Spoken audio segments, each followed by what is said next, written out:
everyone, Tony here with Wayne and Genuine Comfort.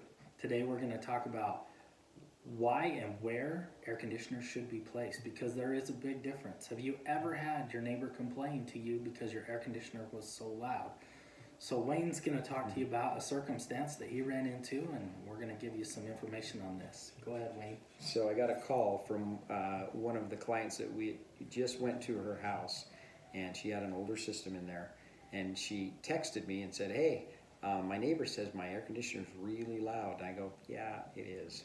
And where it was placed at, what was going on, it was freezing up on her, but it was so close to the neighbor's house and things were not functioning right on it that yes, we needed to go out there and service it and take care of it the right way. But if you get some of these new air conditioners are so much quieter than the ones in the past. Or if you have one right outside the back door in your patio where you want to be with your family, and every time it turns on, you know, trying to cool down your house, you're outside having a conversation, you have to kind of move your chairs further away so that you can have that conversation. Right, talk louder. Not a lot of fun. No, it's not. So there is a big difference on where and why you should, place your air conditioner, just for that reason. So we'll have more information on our website as well. You can check that out. So thank you. Okay.